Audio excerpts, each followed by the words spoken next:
What's going on, everybody? This MDENT313, and I'm back at y'all with another one. Listen, I want to give my thoughts on that excellent game 4 by the OKC Thunder and the Dallas Mavericks. Let me tell you, they put on an absolute clinic. Exciting game to watch. Tough, gritty playoff game. I mean, you had some spectacular shooting moments by Luka. I mean, you had good mid-range shooting from Shea Gilgeous. You had phenomenal passing by not only Luka, but Kyrie Irving. He looked like Chris Paul out there passing the basketball. But what I want to talk about is P.J. Washington and Chet Holmgren, right? For both guys, it was the tale of two halves, right? The reason why I want to start with these two guys, because we know what Luka is going to bring. We know what Kyrie going to bring. We know what Shea Gilgeous is going to bring. And we know what Jalen Williams is going to bring. But what I want to talk about is Chet Holmgren, P.J. Washington. Listen, it was the tale of two halves. You had P.J. Washington. I don't know what got into him, but he's shooting that three ball like Larry Bird, Danny Ainge, and Mark Price. I mean, he just on a 3-point shooting spree like I never seen. And man, I feel bad for Brittany Renner. I know you wish you would have stayed with your baby daddy, because he out there cooking. Man, he played absolutely phenomenal the first half. Had roughly about 18 to 20 points. 4 to 5 3-pointers. I mean, he's shooting the ball in that corner. Just absolutely phenomenal. Can't miss. Just shooting, man. He's in the mid-range. He's pretty much in the low post bullying Chet Holmgren down there. He just looked like a whole different player.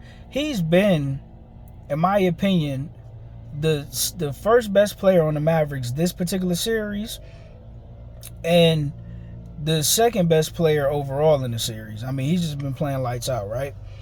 Now, Chet Holmgren, I don't know why he seemed to get off to a slow start in the first half, but in the second half, especially last night, he picked it up.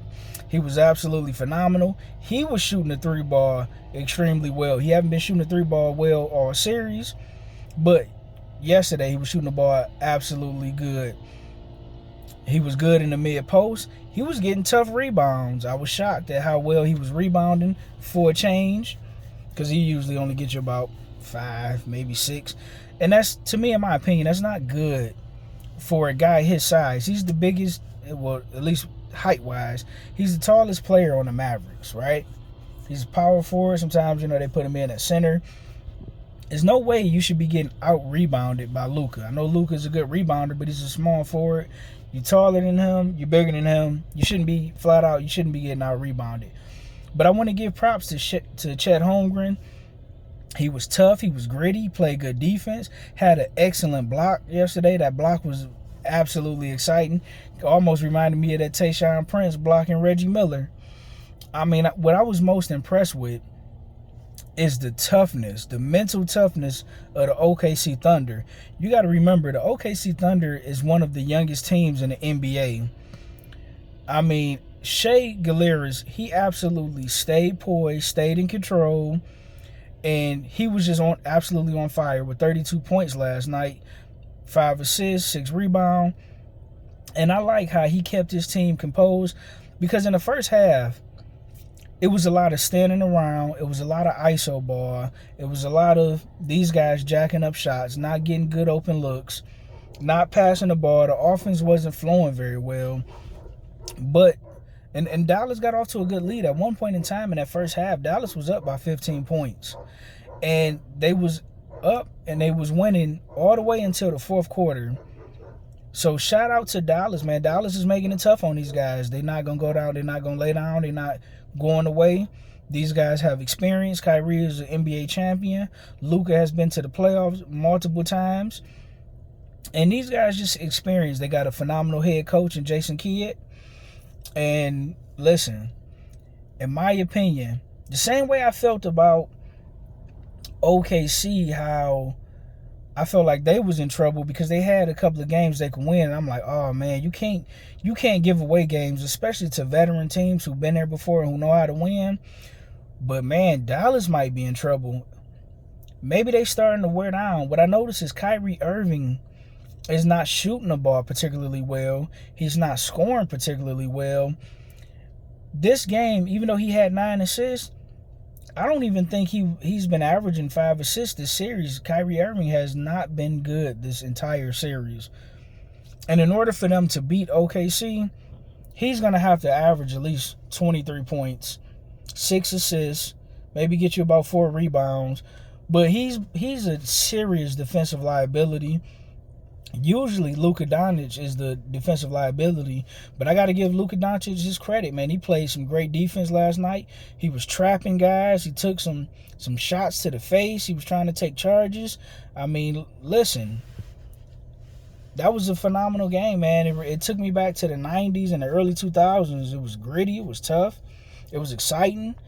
And to get down, right, to the last few minutes of the game, and you ever get that feeling where you see one team losing momentum and you just like, oh man, it's about to happen?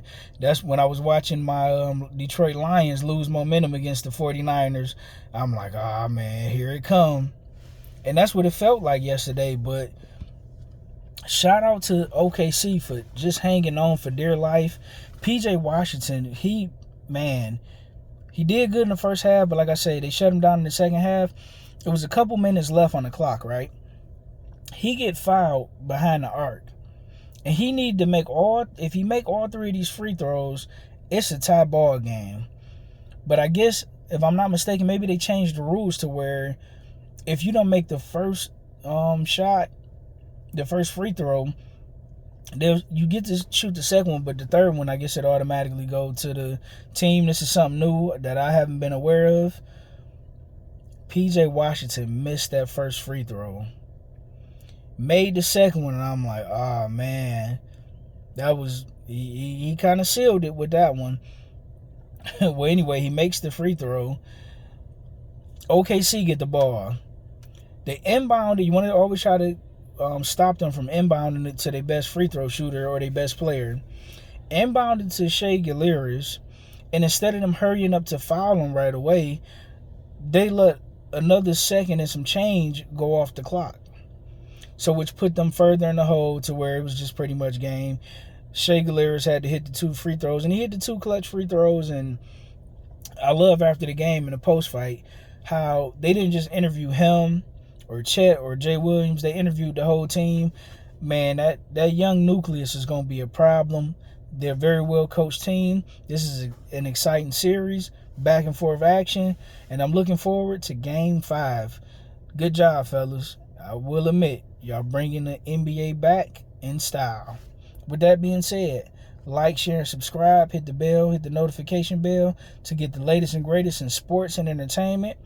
Like I said, I will be doing movies when some good movies that I actually want to see come out.